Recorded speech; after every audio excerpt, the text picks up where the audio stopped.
A lot has happened during the first half of the Owl House Season 2, or Season 2A. Creator and showrunner Dana Terrace and the entire Owl House team continue to deliver memorable visuals, characters, emotions, and themes throughout the story, and it's genuinely breathtaking. In Season 2, spoilers, by the way, for Season 2A of The Owl House, just in case, please go watch and support the show. All 10 episodes are on Disney+, not sponsored. I also have videos about each episode if you're interested in that. Plug, playlist in the description. Anyway, in Season 2, we began to get deeper into Bellos' plot and the looming day of unity. We met the Golden Guard, learned his name is Hunter, and boy oh boy did Hunter become a mysterious and complicated character / possible ingredient. Seriously, what is he really? This poor boy. I can't wait. We learned about Palisman, about Ida and Lilith's relationship, also about their mother Gwen, more about the curse, King's backstory a bit. We met Rain, the first openly non-binary character from Disney, and we saw the rise and fall of their revolution. We saw the SS Lumity set sail, learned of Philip and his journal, even saw a Basilisk as a non-antagonist with a dark backstory. Yup, backstory.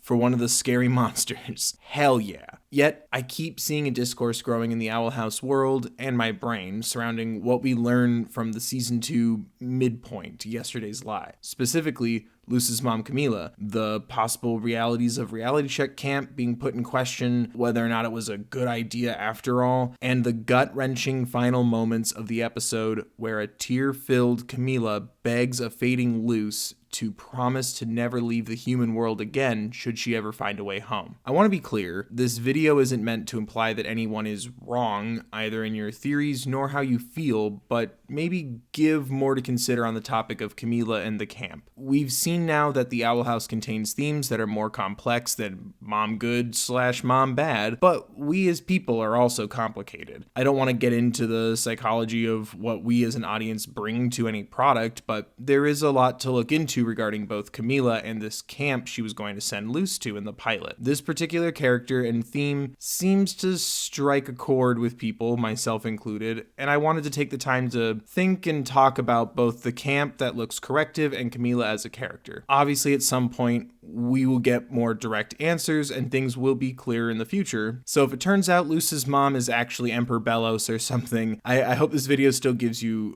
more to think about all the same. But I don't feel the discussion of Camila would be fair without first addressing the reality check camp Camila wanted to send Luce to. So let's start at the beginning, shall we? Like I said, a lot has happened since the first episode of The Owl House, and looking back on it now, it's very interesting to me. We see our protagonist, Luce, in the principal's office of her school, in trouble over her book report, complete with live snakes and fireworks. She's clearly in trouble for her choice of, props, and this wasn't her first offense. She constructed a gory play audition, filled an art project with spiders, and flipped her eyelids inside out. Gross as some of these may be, they're not really that bad, but we see she's had complaints at the very least. And bringing live snakes, plural because backup snake, and fireworks to school is definitely an escalation. This has been mentioned a lot when talking about Camila and the camp, so I googled into the matter, and no, you cannot buy fireworks in Connecticut without some sort of permit, especially if you're under 16 like Luce. So if we are to peel off the fun joke of the fireworks, a great punchline in my opinion, and that is your defense in favor of camp, she did acquire them illegally from someone who should be also being investigated, but I digress. Snakes and fireworks bad? Yes. Funny as the joke is, I must take that seriously right now. My concern is still with how she got these things in the first place, but whatever. At least she isn't being expelled. Then we see Camila and the principal talking to Luce about her creativity getting out of hand and how she doesn't have any friends, that she must learn to separate fantasy from reality to succeed in life. The solution presented to Luce? Reality Check Summer Camp, a 3-month program where you learn to think inside the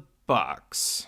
Lovely. Already our first red flag. Not just some type of punishment, but a corrective camp. That's definitely going to put a lot of people on high alert or a darker subtext felt. Resources, mental health crisis lines, Trevor Project resources are linked in the description, by the way. This moment is set to have you feel sympathy for Luce very quickly. After all, it's the first episode. You have 22 minutes to get us to feel something and keep watching. That camp doesn't sound fun. If there's anything enjoyable about this place, the marketing team definitely needs to workshop it more or attend a seminar or something. I have notes. But this is also storytelling, and we haven't even seen our second main character yet. Pacing is important, and I think it was effective for the episode. episode. Luz is in trouble. Camp is bad. Mom wants to stop her from being weird. Well, does she really? Camila seems to want balance for Luz. She doesn't tell her to throw out her art or take her books or anything. She doesn't even ground her from anime. She wants Luz to learn about separating fantasy from reality, balancing a checkbook, other grown-up responsibilities, most of all driving the point of wanting Luz to make friends. This is a more subtle theme of the Owl House I've picked up on gradually as the story has unfolded. Since magic is real in the Boiling Isles, what is the actual fantasy? The fantasy in the Owl House is when Luz thinks she's a chosen one, or being a witch means doing only fun, witchy, cool things with your magic. Sure, we haven't seen anything about Ida needing to pay bills, but she still needs to make money to eat and buy medicine. There's also magic blue-collar jobs, as well as more promising job market for abomination majors, as we learn from Willow. This whole show is fantasy with a reality check, and I think we see it first with Camila. Camila doesn't want her daughter to drop her interests, but to gain a perspective. Something I think the Boiling Isles did, or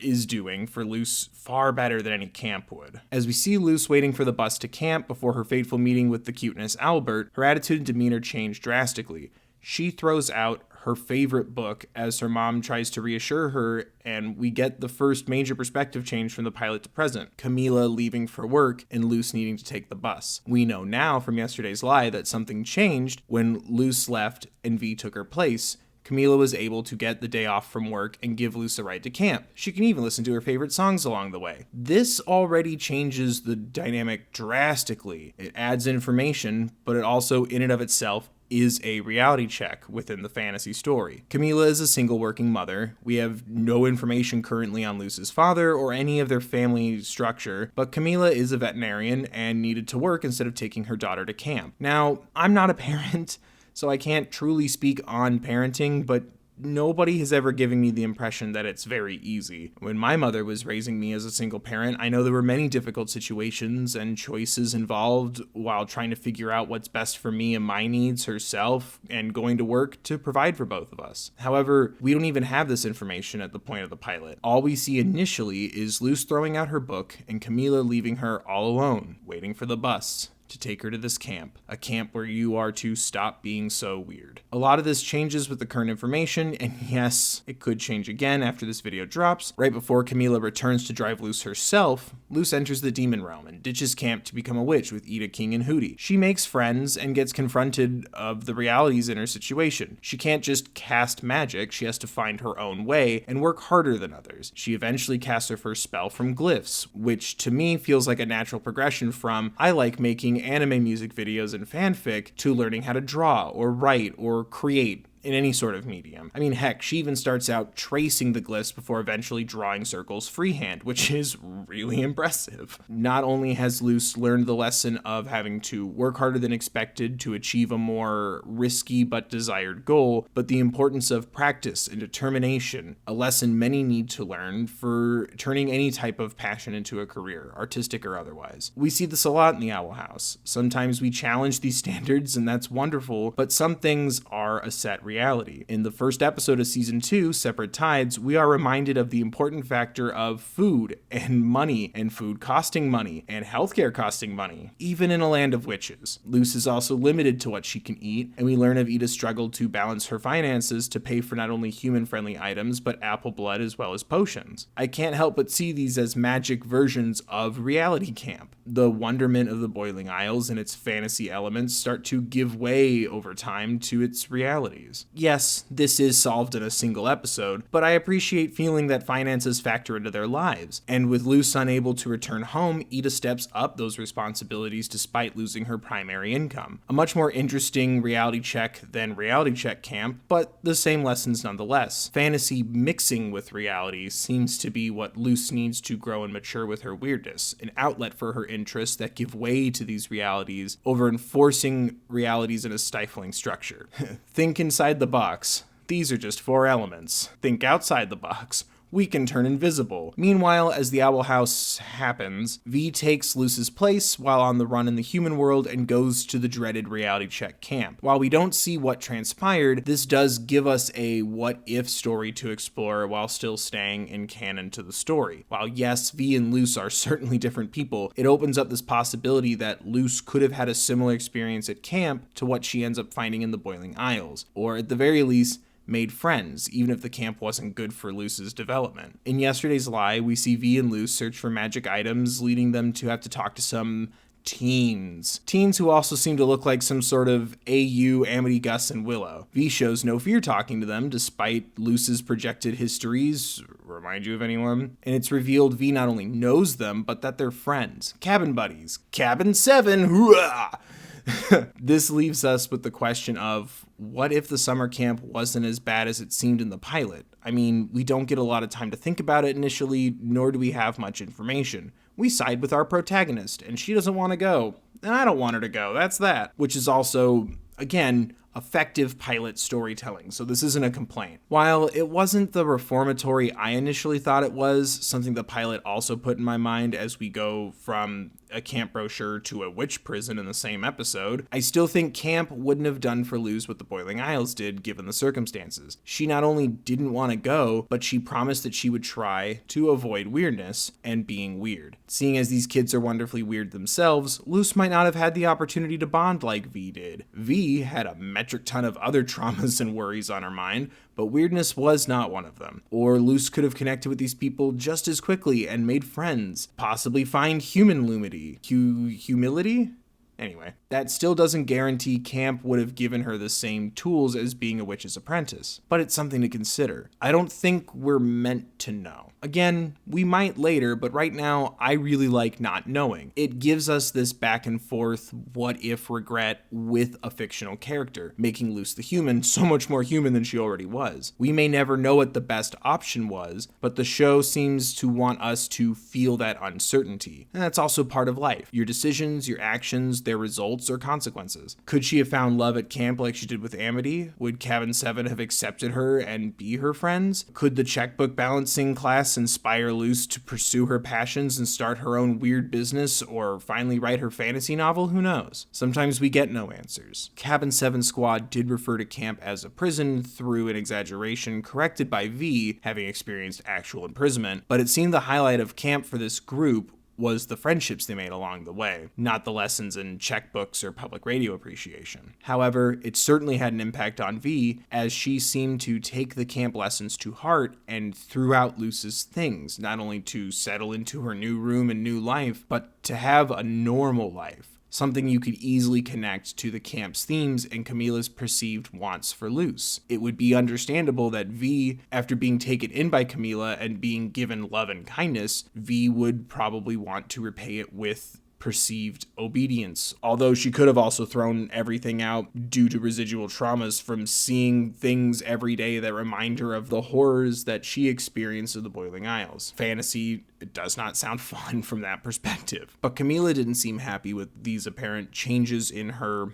daughter, so she thought at the time. There lies the ultimate case for my want to defend Camila Noceda. Camp may not have been good, but also maybe not so bad, but Camila cares about her daughter, and I do not question her as a character or a mother. Finally, time to talk about Camila in the video about Camila. I see a lot of back and forth on Camila as a character, and seeing as how she's obviously so connected to the camp, I wanted to address the camp first. Not only because there is no answer on whether or not it's a good thing or not from our perspective as an audience, but also there's no clear answer for Camila as a parent wanting to help her child. No parent is perfect. All parents are humans with weaknesses and flaws, just like everyone else. We saw this already with Gwen, Ida and Lilith's mother. As flawed as her alternative cures and anti-healing beliefs were, she thought she was doing what was best for her child at the time. She was wrong, absolutely, but was also consumed with fear that led her to not accept the situation, and ultimately this is what hindered helping and supporting her children when they needed her. Was that her intention? No, but it was the outcome. Being understandably flawed and human does not absolve one's impact. We see Gwen move through her chosen ignorance and how it's been damaging both Lilith and Ida, not too far off from what we see later with Camila, a flawed yet human character responding out of fear, and that fear impacting one's child. We do see Camila's compassion throughout what little airtime she's had so far, crying over a documentary, respecting LARPing, saving a bunny from a trap, swearing then exacting revenge on the one responsible for said traps, even comforting V, a literal monster from her point of view. However, we also see her admit she's barely keeping it together, that she's scared. She has little information about Luce's situation, practically none. Nothing to know about her safety or if she'll ever be able to come home, at one point even blaming herself. Did you hate living with me that much? Even promising changes if Luce were to come home. Unlike Gwen's callous response to fear and helplessness regarding Ida's curse, to put it mildly, Camila had a breakdown after Luce mentioned that she was happy she chose to stay in the demon realm, not clarifying the entire situation. Emperor Belos, the portal, Ida being turned into stone, etc., etc. And with no opportunity to receive more information or process anything, Camila frantically begs Luce to promise her to never leave again should she return. The impact of this breakdown, justified as her feelings may be, leaves a very noticeable effect on Luce when she returns to the demon realm. Certainly not the intention in Camila's pleas, but an outcome that leaves a pain and burden placed upon Luce moving forward all the same. Again, lacking intent does not absolve impact. And no, I don't believe this promise to stay in the human realm will be kept, nor do I think Camila will enforce it once she understands the situation more. After all, where do you think Luce learned to help those in need from? We, the audience, know there's more to this situation, but much like the rest of our characters, Camila has quite the arc and journey ahead of her. And honestly, I look forward to seeing it. We got a glimpse of understanding when Camila acknowledges Luce had matured from her time away, but we also saw there's a lot Camila needs to work through as a person with her own traumas and experiences that she ends up projecting on her child in her time of need. I honestly prefer her character this way over a more traditional caricature of emotions. It's far more intriguing and engaging than, "How dare you disobey me, daughter? There's to be no magic here. Off to bed." Or alternatively, an overtly supportive, "Go witch it up, teehee." Seeing our older characters in need of more growth, just like our younger ones, is not only very real, but I think very important. Nobody is done growing and learning, in reality or the Owl House. A truly wonderful performance from voice actor Elizabeth Grujon, and a dynamically written, resonant moment from a complex character. I don't want to negate or downplay the emotional and mental impact Camila's fears had on Luce, but I think it's important to acknowledge these flaws in our characters. The way Yesterday's Lie is structured in regards to Camila, we see a trusted source of safety for Luce become one for V as well. We see her kindness, her care for animals, her willingness to play along and respect the game she thinks she's in, as well as her power and authority in times of crisis, and her open heart to those who need shelter. And the reason why this moment is so gut-wrenching, on top of all the time we've already spent connecting with Luce in this story, we spent a whole episode seeing a parent play along and protect. Something a lot of us can connect to, wanting, wishing, things that we've dreamed of, as well as things that I'm sure people have experienced. But after all that, we also see them give under the pressures of life and its hardships. I do wish she had expressed herself more constructively, but I don't see this as a vilifying quality for Camila. Rather, I see this as a moment when a parent stops being perceived by their child as perfect. Something we all learn eventually, sometimes at different points. Families of all types and varying degrees of dynamics, health, and function has been a constant theme throughout the Owl House,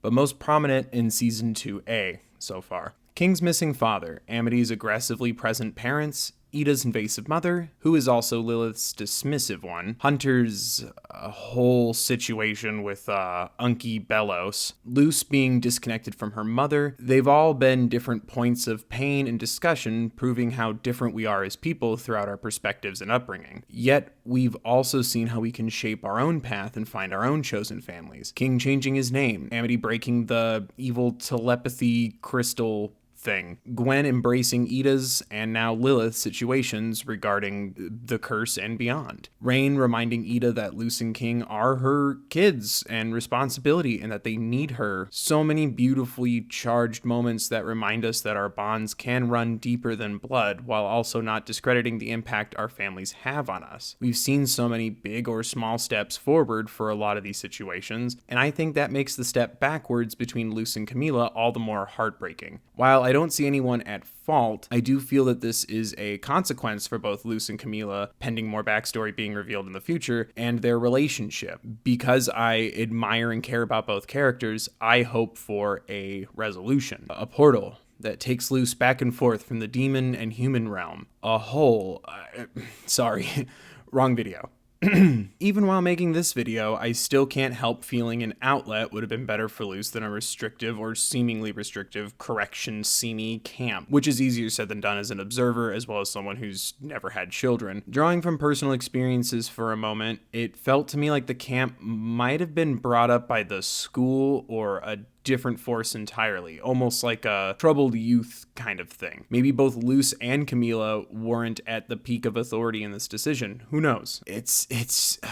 And this is what makes it such good writing, is it's so frustrating, just like a real life situation. But as we see all these different family dynamics, it's important to note the different categories we're hitting. Again, intent does not absolve impact, but I don't think you could compare Camila to, say, Bellows or even to Odalia. Again, not here to take away anyone's thoughts or feelings, but just give everyone something more to consider after we've all taken some time to reflect and digest yesterday's live. But I hope they continue these themes. I genuinely do. Nobody has answers. Nobody is perfect. And the fact that Camila cares and has a good heart for not only Luce, but extends that care and heart to others, shows there's more to this morbid tear-stained promise than we could see initially. She's honestly a fascinating character with her own struggles, but also a good mother who tries her best. But yeah, those are my thoughts on Camila and the camp, or defending Camila Noceda. Just some more thoughts to give from yesterday's lie and season 2's midpoint as a whole. I felt like it was something that kind of grew into more and more of a discourse and discussion, so I wanted to do a video kind of giving more thoughts and hopefully just giving you something more to consider. Again, like I said, this isn't meant to negate anyone else's theories or anyone else's feelings, but as someone who also had a very visceral reaction to the camp, but then also fell in love with Camila just to be heartbroken at the end, I just wanted to take some time to talk about it more, collect my thoughts, and then share them with you guys. Maybe it helped, maybe it was just annoying, maybe I told you things you already felt on your own, maybe we all needed some time to process this mid-season point. All the same, I hope you enjoyed the video, and thank you so much for supporting me and the channel and listening to me ramble for however long this video is. I have been enjoying doing some of these more theory-based videos, so supporting the video, sharing it around, liking, subscribing if you haven't, ringing the bell, checking the settings, set them to all, blah blah blah YouTube words, all that good stuff. Leaving a comment with your thoughts would definitely encourage more. I appreciate everyone who's been supporting me through this weird last month or so. I've had a lot of things come up that I've had to take care of with my health lately, so I just want to say thank you to everybody who's been kind of patient with me while I've been all over the place with content. I'm really excited to start Amphibia in the fall if people are excited for that. I do also have a video where I want to talk more about Lilith, as well as maybe expand this kind of concept into other characters or other moments of shows that have already been covered on the channel or other ones in the future. So please let me know if you like this kind of stuff and I'd be more than happy to make more. But I hope you guys enjoyed. I hope everyone's staying safe. Like I mentioned earlier, there's a link to a card in the description that will bring you to resources for social awareness and education, as well as mental health, crisis lines, Trevor Project resources, things like that. Should you or someone you know need them. Talking on these heavy things, I know I glossed over some like larger parts of this discussion, the heavier things right now, but I also want to make sure those links are there since I do take this conversation seriously, and I hope people have these resources just in case. But I hope everyone's doing well. Be safe, wear a mask if you choose to go out, be mindful of others. Remember to take care of yourselves, please.